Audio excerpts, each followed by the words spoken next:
बिस्मिल्लाहिर्रहमानिर्रहीम। अस्सलाम वालेकुम viewers, welcome to our channel. Viewers, अगर आपने अभी तक हमारा चैनल सब्सक्राइब नहीं किया तो अभी कर लें ताकि हमारी हर वीडियो की अपडेट आप तक पहुंचती रहे। उम्मीद है कि आपको हमारी टिप्स और रेमेडीज पसंद आ रही होंगी। आज एक नई वीडियो के साथ हाजिर हूँ। उपटन के चंद दिन के इस्तेमाल से ही चेहरे की स्किन को खूबसूरत और निखरा हुआ बनाया जा सकता है।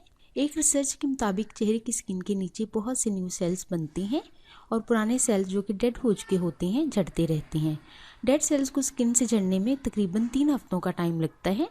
डेड सेल्स की परत अगर टाइम पर स्किन से लैदा ना हो तो ये चेहरे की स्किन के साथ जम जाती है। ऐसे में चेहरे की स्किन बेजान और धुंधली दिखाई देने लगती है और चेहरे की स्किन की रंगत भी फीकी पड़ जाती है और कलर ब्लैक सा लगने लगता है।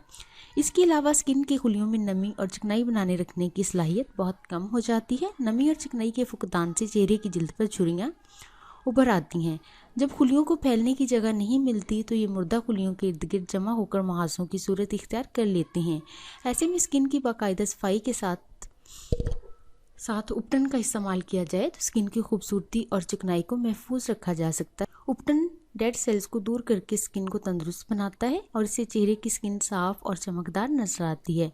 केमिकल से पाक उपटन सिर्फ कुदरती अशिया से ही बनता है जो कि घर पर ही बनाया जा सकता है, क्योंकि बाजार में मिलने वाले उपटन में बहुत ज्यादा केमिकल्स होती हैं जो वक्ती तौर पर तो स्किन को निखार देती हैं लेकिन बाद में इसे बुरी तरह से डैमेज करती हैं। तो आज हम आपको घर पर उपटन बनाना सिखाएंगे। इसके लिए आपको जिन अज्जा की जरूरत है वो है बेसन 4 खाने के चम्मच, बादाम का तेल 2 खाने के चम्मच, हल्दी पाउडर 1 चाय का चम्मच, मेथी दाने का पाउडर 1 चाय का चम्मच, अर्के गुलाब 1/4 चाय का चम्मच।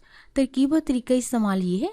एक बाउल में बेसन, हल्दी और मेथी दाना डालकर इसे अच्छी तरह से मिक्स कर लें। अब इसमें बादाम का तेल डालकर इसे हिलाएं और मिक्स करके इसका पेस्ट बनाएं। इसके बाद इसमें अर्के गुलाब शामिल करें और अच्छी तरह से मिक्स कर लें। रोजाना इस उपटन को अपने चेहरे और जिस्म पर लगाएं और 15 मिनट लगा रहने दें। खुश्क हो जाने पर नीम गर्म पानी से धो लें। 2 हफ्तों के इस्तेमाल से ही आपके चेहरे की स्किन निखर आएगी। उपटन हमेशा से ही हमारी खास रवायत रही है। अपनी स्किन की हिफाजत के लिए अब भी बास खवातीन उपटन का ही इस्तेमाल करती हैं। व्यूअर्स, अगर आपको हमारी वीडियो पसंद आई है तो इसे जरूर लाइक और शेयर करें और हमारे चैनल को सब्सक्राइब करना ना भूलें। नई वीडियो के साथ फिर हाजिर होंगे। अपना ख्याल रखिएगा। अल्लाह हाफिज़।